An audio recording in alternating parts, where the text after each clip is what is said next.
Hello, it's Matt Linklater here. I want to share with you two unique stories that hit me, or that came to me in the last couple weeks. And it's really about ask yourself, which type of player are you? Which type of player are you in your business? Which type of player are you in life? And the first one is this. I was on an airplane flying down to Florida to see my dad for a quick couple days. And I was sitting next to a gentleman who worked for the 76ers. And he was the statistician for the 76ers. And what I mean by that, though, he was like the Moneyball guy for the 76ers. So the Moneyball is how do you measure and come to a quantitative measurement of success for each player.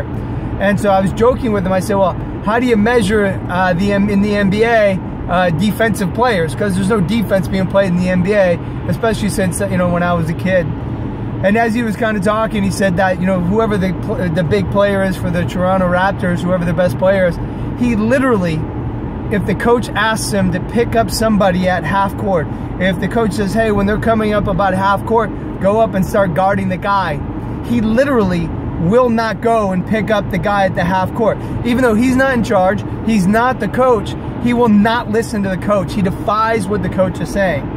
Now, flip the script. I was out to dinner with a gentleman who was an agent for a professional baseball player that my brother Todd coached. And he was going to sign a deal with the Cleveland Indians. And as he was signing the deal, he texted the general manager, the only thing I want is I want a jersey and a locker. You tell me what you need me to do from there. And the GM was so impressed that he sent it to the whole organization, because you just don't see athletes like this anymore. And so certainly you don't see athletes like this anymore because we cater to people. Hey, if you're not good enough on this team, we'll move you over to this team. And if you're not good enough here, we'll move you here. And that's what these guys did to these professional athletes growing up that were highly touted at even 13 and 14 years old. If they weren't playing on this team, they'd move them over to this team. And we make excuses for people all the time. You see that a lot with younger people in the workforce.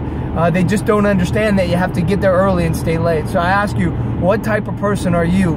Are you the person who says, no, I'm not going to do that. I'm only going to be half of what you want me to be. I'm not going to be the person that ultimately that my manager wants and my boss wants, and that's required of me to dominate and be successful.